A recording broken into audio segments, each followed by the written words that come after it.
Quấn hơn quay 2-3 tiếng đồng hồ thực tế ní lén kiểu chỉ được chụp ảnh ơi nàng tai ơi ấp thẳng mỗi hẳn vẫn ghép nhạc mà hẳn vẫn ghép tiếng mưa thật mà mưa của tiếng mưa hẳn mic mà có tiếng ôn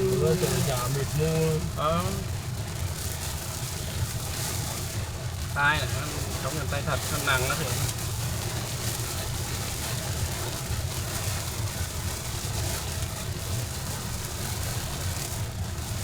mà rén được cái video chưa biết mấy tiếng mà mang thì ngón này mang mà ai thì nó áo lên mưa nó là lụt thật mưa đây thì máy có check card lên thôi nhưng check card nó lên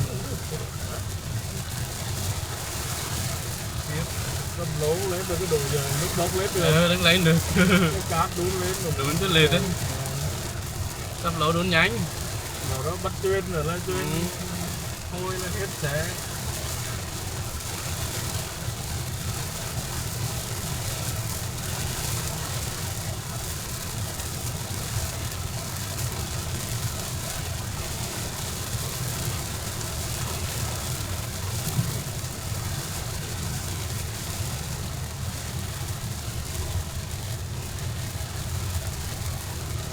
có cái cánh lấy rai nữa cái cánh mưa bên nha nữa bẩn mà hơn từ thỉnh thoảng lên con ạc này có con 8 ngày nữa kiểu hái rồi kiểu nhanh rồi con nó nhanh thật 9 ngày ngay nông rọt danh tiệt các chả mà đang làm bẩn rồi mới thương chậu rồi mà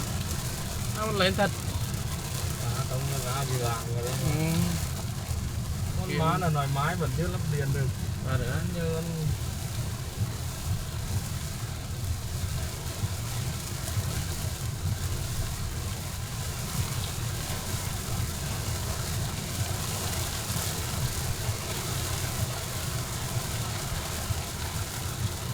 con đi trong ngô nó hộp trong ngô nó có dấu tổng nên đầu vào trong bắt tổng này được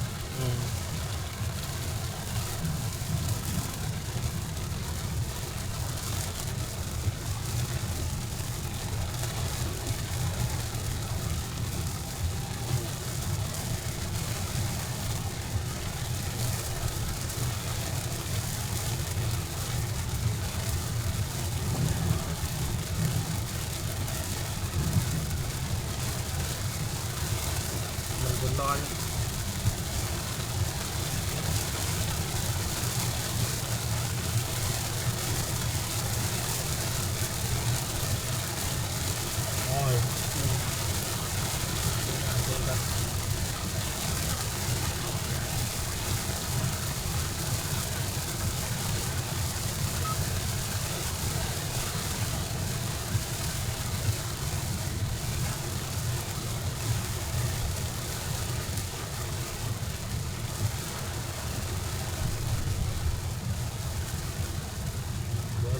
sập với cái thanh rồi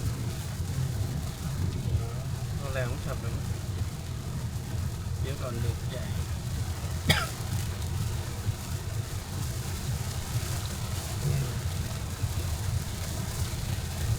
kiểu đất kiểu làm vườn kiểu gạt tên bậc tên xuống nó xuống nữa đứng tên lại cứng mà xuống dưới thì đất mềm rồi đất mặt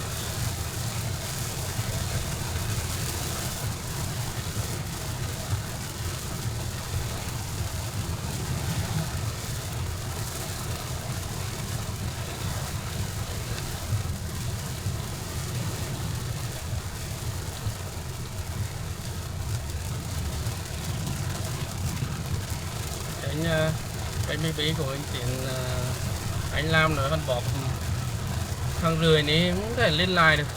bất tiền bạc 19 làm gầu đâu đánh bố cái cánh tít nó có cánh của anh Tiến anh làm là nó thầy mà cánh tiên là nhiều á thì không thì lứa là có cái cánh trước của anh làm sau để cho Huy làm chuyển gầu á nó cánh là đừng có tiền này nó cái cánh của anh thằng trước cái đừng có thẳng ấy thằng trước là vẫn đứng 7.000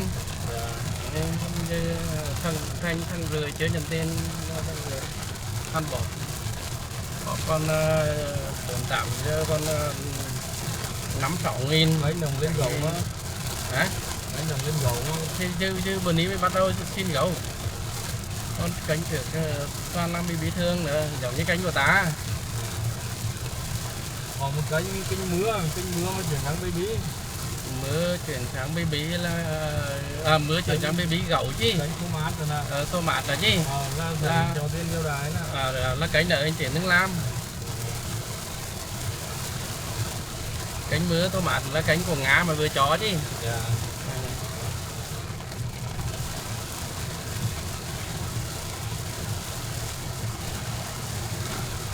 Anh chuyển nước còn ngon quá, 5 cánh nhưng ngon nó thì hộp đơn cánh rồi cái cánh đơn đầu tiên nó đừng có đòi đền đó đó vừa mà nó cứ kéo như đi đeo chứ rồi bị bật màn chứ chị đó ổn định tháng mấy trăm nó con kéo chứ nè 500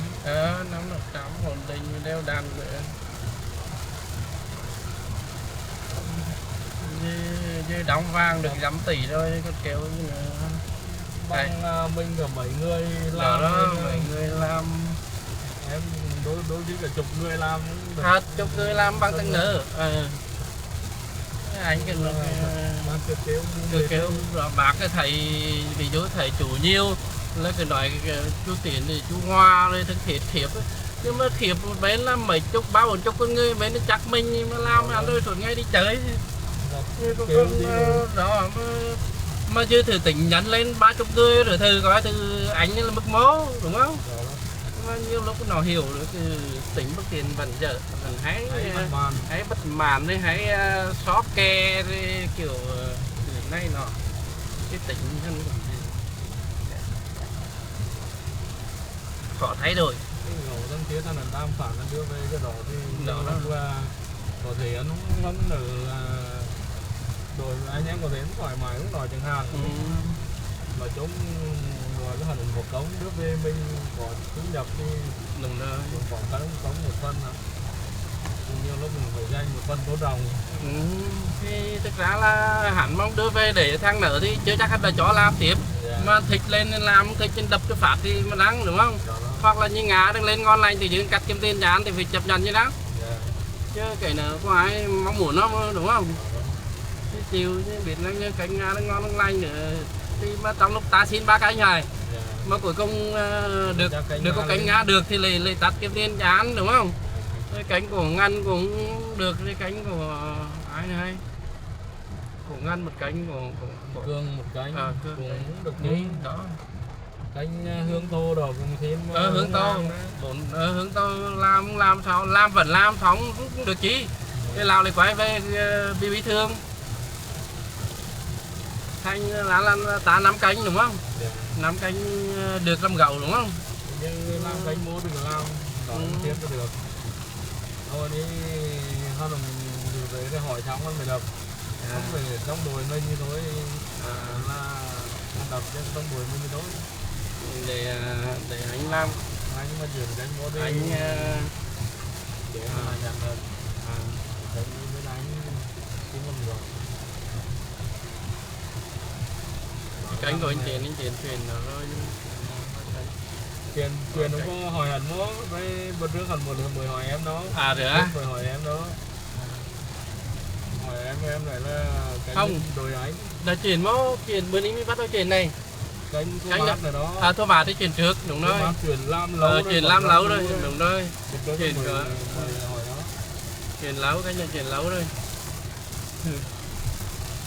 rồi đó mà phải mình quên mà cháu làm hay không đúng rồi không phải căn bản là bác tiền lý có cho là dư là việc của thương thiệt rồi là cứ làm nữa còn thương thiệt mà đeo thì được cái thương thiệt mà đập là bắt đầu bác phải chửi bác chửi bác tệ cho thì phải biết cái bừa đeo chứ cái bừa mà lúc của hình chứ mà em út em nói cháu mà làm như còn mà đúng rồi cái bừa đeo đó là bừa hẳn hỏi nói chứ hẳn hỏi nói rồi mà cuối cùng hẳn rồi nó bắt tiền rồi về hắn dò để dò chứ hỏi nó đúng chứ vẫn quên của hắn hắn biết tin hỏi chứ đôi khác chạy đôi đôi khác. khác mà đập chứ đúng rồi có lòng báo chủ đề chứ báo chủ đề chứ hắn hắn bỏ tiền ra mua đây mua để cho đôi khác án bây giờ như chú Hoa đó rồi chú Hoa cùng cô hai cánh gậu rồi hai cánh mà bị đứt mất một cánh kể cả bản thân những thịt đó báo nó của cùng hai cánh đứt các cái tên ở nhỉ mà hai cánh đó hai cánh trùm của thằng quấn cam ấy chứ không có cánh mua như của Bắc Tiền mà đúng đó không có cánh mua như kênh gậu Bắc Tiền đó nè kênh gậu Bắc Tiền này chứ cái kênh gậu cù của Bắc Tiền á cái cánh là chứ trùm cái slip nữa nè ba biết slip là cái cánh nữa là trùm nhất gậu thị trường nè bác cái nói nữa chứ cánh nữa chứ của bác toàn 14-15 tháng rồi chứ em như lúc là cất nồi rồi chứ mà nói chung là đối truyền đi băng mặt trong băng lòng nhưng mình vẫn vui vẻ bình thường chưa mà phát triển bằng lòng là thôi đó bác có thể mấy người tốn tâm mình còn những ngày hạt học mình nhưng mà những ngày mình vẫn học hết cùng vì thế là nhận là thời cuộc cùng vì thế nhận hẳn may mắn chứ mà hẳn cùng thưa nhận là giỏi thật không giỏi mà đang may mắn được cái nữa rồi mới được nhiều cậy tự man ra nhiều chủ đề của nó chẳng quá là đúng rồi mình thôi trong nhà anh cũng giỏi anh bám được vấn đấy anh biết bám biết đú càng đúng rồi biết đú thang mố thế là chính với nói nó đú nó ăn cái chản chế mê mỏi nó nghĩ là đừng nghĩ thằng mình cày lên mới đập rồi chứ đúng chứ từ đâu đập bố tiếng hơn là hẳn bợp chán này nên bây vây nói nên vây nói nữa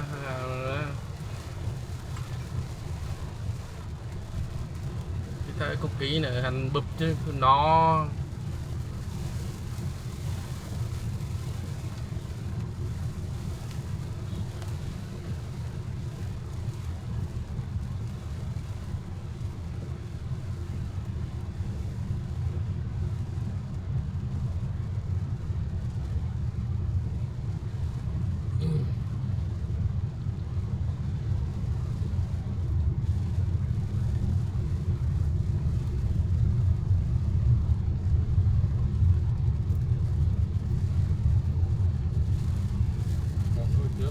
đánh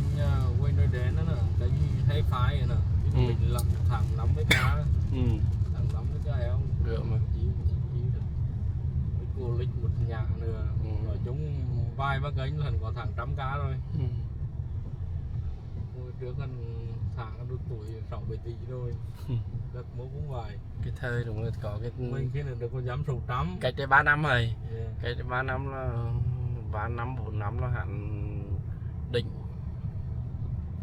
như thì anh thua ta như hình thẳng có 3,7 tỷ